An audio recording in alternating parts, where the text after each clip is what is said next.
Vamos lá. Desde que o agronegócio se consolidou no Brasil como principal setor exportador e o nosso principal cartão postal para países interessados em comprar grãos e alimentos no comércio internacional, criou-se uma certa narrativa. O Brasil é pobre porque exporta grão e importa celular. Eu tenho certeza que você já ouviu esse saber popular ou pelo menos alguma variação dele alguma vez na vida. E é fácil entender por que ele soa tão convincente. O agronegócio no Brasil exporta em grande parte commodities e produtos in natura, como soja, trigo, milho, café, açúcar, carnes e outros alimentos. Produtos esses que não precisam passar por uma grande quantidade de processamento antes de serem vendidos e, por consequência, não agregam muito valor no processo de produção. Um baixo valor agregado significa tanto que o país perde a oportunidade de gerar empregos adicionando valor no final da cadeia produtiva, quanto que, eventualmente, o Brasil passa pela situação esquisita de vender 1 tonelada de cacau in natura para a Suíça só para depois comprar esse cacau de novo deles no formato de chocolate, pagando de 4 a 5 vezes o preço que a gente vendeu. Se você olhar superficialmente para isso aqui, parece que a gente está pegando o pior lado da barganha nessa troca. E por muito tempo, isso foi um argumento tão forte que moldou as políticas econômicas do Brasil e de vários países da América do Sul. O Brasil, sobre essa lógica, nunca ia se tornar um país desenvolvido, porque a nossa relação com os países desenvolvidos é uma de dependência.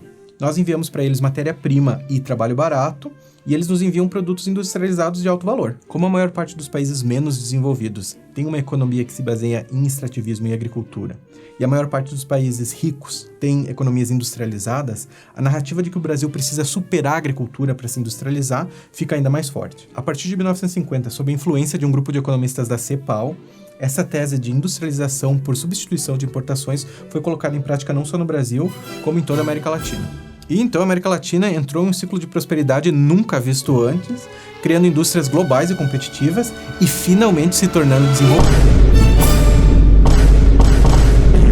A moto mais viajada da história, com 0 quilômetros. Bom, obviamente não deu certo, né? 70 anos de protecionismo depois e a indústria ainda precisa que o Estado dê mais 100 anos de reserva de mercado para ela só parar em pé, enquanto você ainda paga 80 mil reais num quid pelado. Mas eu tô me desviando muito do tópico já. Vai lá ver os outros 4 vídeos no canal que a gente reclama bastante disso com mais detalhes. E parte da razão dessa estratégia de desenvolvimento não ter dado certo e ter criado um monte de indústria inútil e improdutiva é que essa tese de que a gente precisa adicionar valor em cada etapa de produção para se tornar um país rico é falsa. Deixa eu te explicar melhor. Esse é um gráfico que mostra as exportações do Brasil no ano de 2022 dividido pelo tipo de produto.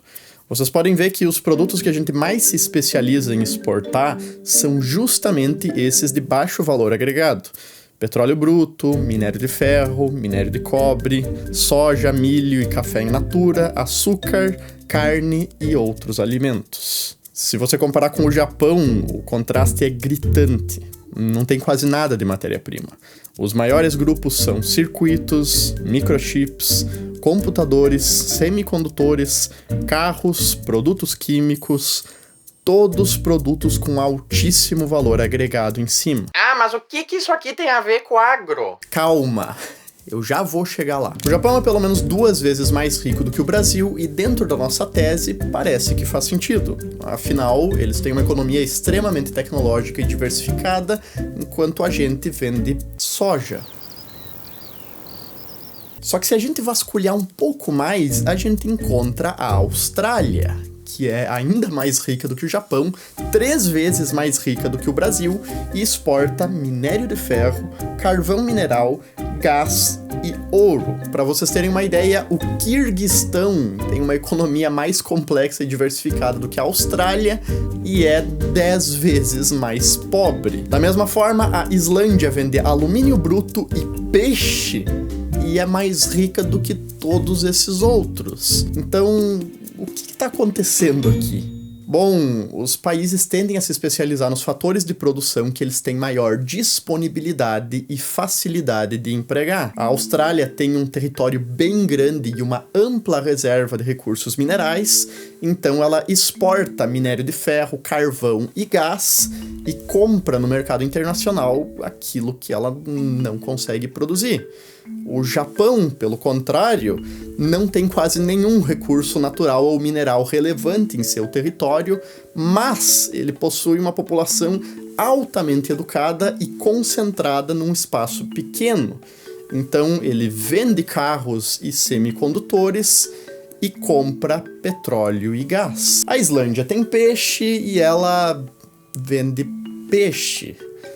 Mas assim como a Islândia vender peixe para o Japão e importar semicondutores não é uma exploração por parte do Japão em cima da Islândia, o Brasil vender soja para a China e importar carro elétrico também não é uma exploração da China sobre o Brasil. Se vender suco de laranja para os Estados Unidos e comprar iPhone significasse que a gente é explorado, então o Brasil vender algodão cru para Bangladesh e comprar camiseta também seria uma exploração de Bangladesh sobre o Brasil. Você entende como essa lógica não faz sentido? O desenvolvimento de um país tem muito mais a ver com a produtividade de cada setor da sua economia do que com quanto valor ele agrega em cada etapa de produção. E nesse aspecto, o agro é de longe o único setor da economia que funciona. Em um estudo que a gente já citou diversas vezes nesse canal, nos últimos 25 anos, o único setor em que a produtividade melhorou consistentemente foi na agricultura, crescendo em ritmo chinês, por volta de 6% ao ano. Nesse mesmo período, a produtividade na indústria caiu e nos serviços ficou completamente estagnada. O agro também tem o mérito de ter puxado o crescimento do PIB nos últimos anos, bem como ter sido peça-chave no último grande período de crescimento sustentado que o Brasil teve, entre 2000 e 2012, pelo superciclo das commodities.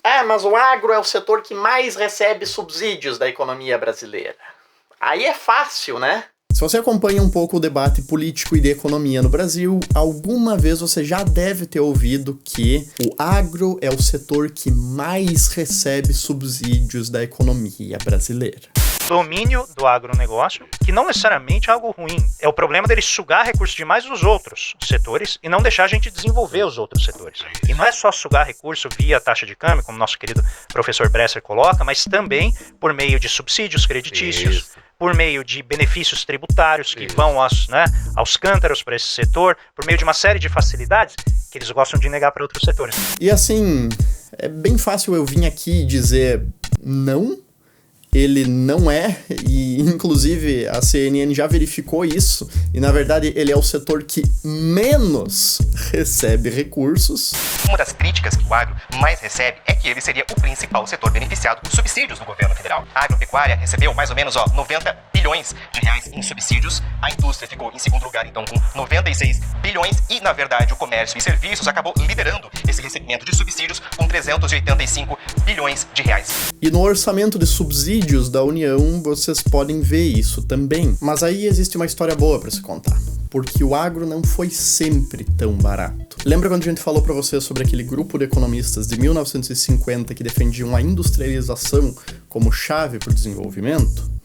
Bom, o fato dessas políticas não terem dado certo não significa que elas não tiveram impactos duradouros sobre o Brasil durante muito tempo. A partir dessa influência de 1950 em diante, o foco da política econômica brasileira seria para sempre desenvolver a indústria.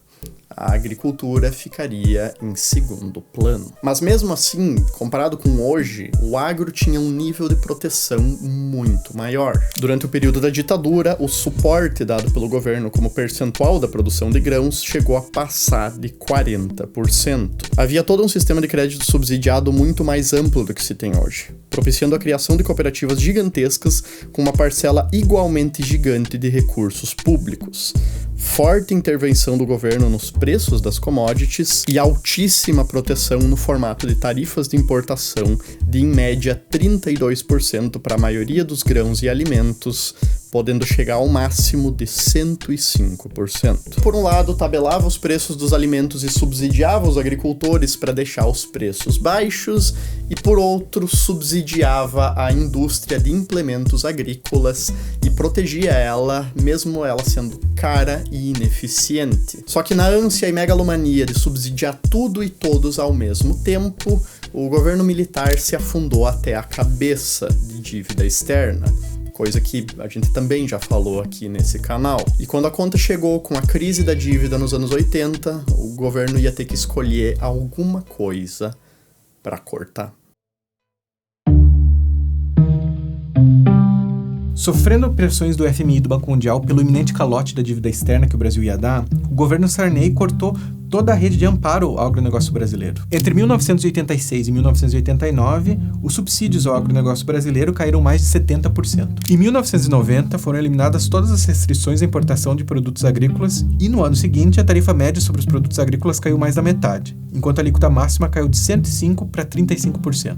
Caso interessante, o algodão teve a sua alíquota completamente zerada porque o governo queria estimular a indústria têxtil, o que fez a importação de algodão quintuplicar entre 1988 e 1993, e a produção nacional cair pela metade. Cooperativas que cresceram com crédito rural abundante e barato perderam sua fonte de financiamento do dia para a noite. Casos emblemáticos, as gigantes Cooperativa Agrícola de Cotia e a Sul Brasil quebraram, ambas em 1994.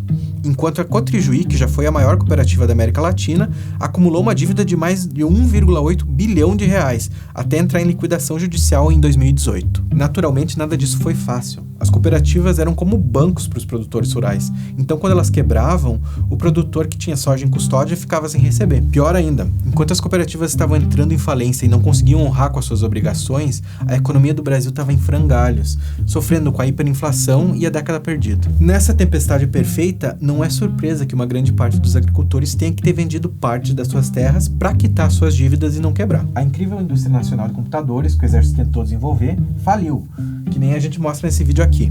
E a própria indústria de implementos agrícolas nacionais, que tinha empresas como CBT, Ingesa e Agrale, ou faliu ou perdeu muito mercado para as estrangeiras. Mas, depois da reorganização econômica do Plano Real, um padrão começou a emergir. Enquanto a indústria recorreu, através da Fiesp, CNI e todos os meios possíveis, para aumentar o seu nível de proteção, seja fazendo lobby pelo aumento das tarifas sobre produtos industrializados, como ela faz até hoje, através da manutenção de arranjos econômicos improdutivos, como a Zona Franca de Manaus, ou de crédito subsidiado do BNDES a indústrias estratégicas, o agro, por outro lado, viu o seu nível de proteção diminuir ainda mais. De 2000 a 2020, o Brasil diminuiu em termos reais o nível de suporte total à agropecuária de 19,3 bilhões para 4,45 bilhões de dólares, uma queda de 77% em 20 anos. Na realidade, os subsídios ao agro brasileiro equivalem ao todo a apenas 2,6% da receita bruta do produtor, 4 vezes menos do que os Estados Unidos, 7 vezes menos que a União Europeia e 8 vezes menos que a China. O Banco Mundial e a OCDE, inclusive, citam o agro brasileiro como case de sucesso, apontando que, mesmo com níveis baixos de suporte e proteção que continuam a cair, o setor ainda teve um crescimento de produtividade muito acima da média mundial. Tá, mas se o suporte é tão menor do que em outros países, da onde que vem essa ideia de que o agro é essa esponja gigante de subsídios que só se sustenta com o apoio do governo? Bom, geralmente quando você vê alguém criticando o agro por receber muitos subsídios, a pessoa vai falar algo como isso aqui. O crédito agrícola no Brasil, em média, é 280 bilhões para o agronegócio e só 30 bilhões para a agricultura, que produz para o mercado interno. O que, para uma pessoa que não entende muito do assunto, pode dar a entender que o governo pega esses bilhões, dá na mão dos agricultores e foda-se. Só que não. Esses bilhões são empréstimos que são feitos ao produtor rural, que depois que ele colhe, ele paga tudo de volta. Pegando o exemplo de 2023, o montante de crédito rural liberado no Plano Safra foi de 340 bilhões. Só que desse montante total de recursos, só 1/3 teve os juros rebaixados pelo governo, principalmente os financiamentos direcionados aos agricultores familiares. O custo total de equalizar os juros dessa faixa de financiamento ficou em torno de 10 bilhões de reais, ou aproximadamente meros 0,8% do valor bruto da produção agropecuária nacional. Só que como esse número é muito menos impressionante, geralmente o que estampa as manchetes são os 300 bilhões ou mais. E esse tipo de alegação geralmente vem junto de outra muito popular. O agronegócio ele não produz fundamentalmente para o mercado interno, ele produz para exportação, ele faz com que comida seja uma mera mercadoria exportável. Novamente dando a entender para uma pessoa leiga que os malvadões, grandes produtores do agronegócio brasileiro vendem toda a sua produção para fora e quem realmente é responsável por colocar comida na mesa do brasileiro é a agricultura familiar. Geralmente essa alegação também vem com um número e uma manchete. A agricultura familiar produz 70% dos alimentos consumidos no Brasil. E isso, de novo, é falso.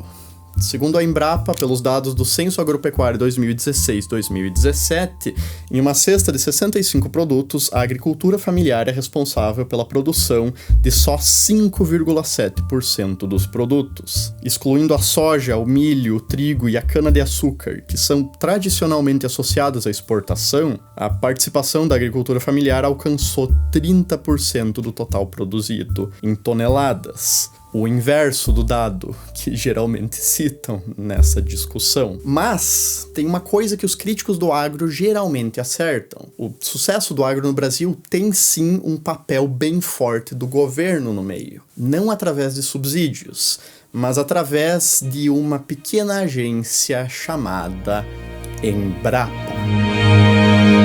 Agora, contar sobre todo o papel da Embrapa na pesquisa e desenvolvimento que sustentaram o agro desde 1973 daria um vídeo inteiro por si só.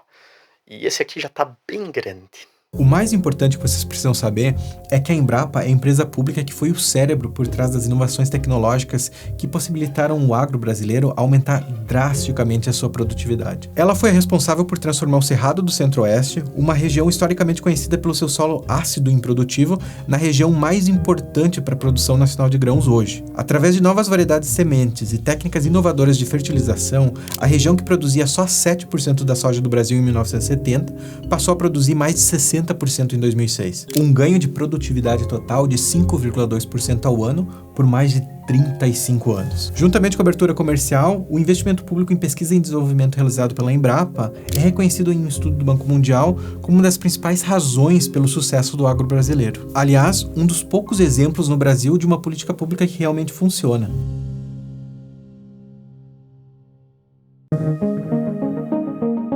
Então, qual que é a lição que a gente consegue tirar do agro brasileiro para o resto da economia? Bom, a principal, eu diria, é que a eficiência e produtividade de um setor na economia está quase sempre atrelada à sua integração no mercado internacional. O agro, assim como a indústria, sofreu muito com a abertura comercial no início dos anos 90. Muitas cooperativas quebraram e muitos produtores perderam as suas propriedades na incapacidade de conseguir lidar com a inadimplência a partir do momento em que a fonte de financiamento ampla e barata do governo secou. A abertura comercial definitivamente não foi um processo indolor para o agro brasileiro, mas ela serviu como um filtro para selecionar as melhores empresas e produtores para ele finalmente conseguir se integrar no comércio internacional. Com toda a reestruturação pós-anos 90 e a terapia de choque de exposição ao mercado internacional, hoje o agro é um dos únicos setores na economia que consegue competir de igual para igual com os gigantes da economia global, Estados Unidos, Europa e China. Até fazendo eles de vez em quando levantar suas próprias barreiras frente ao agro brasileiro, alegando que a competição é injusta. E tudo isso mesmo com a nossa deficiência crônica de infraestrutura e com o, pelo menos comparativamente, muito menor nível de suporte que o nosso agro tem frente a esses outros países. A ironia do agro frente à indústria é que ambos tiveram grande parte do seu sistema de proteção desmantelados nos anos 90. O agro, de certa forma, muito mais, mas apenas um conseguiu se reinventar e se posicionar como forte setor exportador. E, curiosamente, foi o que recebeu menos apoio do Estado. A indústria continua presa no ciclo eterno de pedir tratamento privilegiado e proteções, o que não só torna ela eternamente estagnada, como também respinga em você, consumidor, que paga mais caro em produtos piores para poder sustentar esse ciclo. E é claro, existem problemas com o agro. O setor é altamente concentrado e desigual, emprega pouca mão de obra e com baixa especialização, e faz lobby para enfraquecer as regras mais rígidas no uso de pesticidas e para fazer vista grossa sobre desmatamento ilegal. A gente não está argumentando que ele é perfeito, mas se a gente conseguisse aprender e aproveitar com ele as partes que funcionam, aprender com os poucos exemplos no Brasil de coisas que dão certo, ao invés de continuar insistindo em fórmulas fracassadas,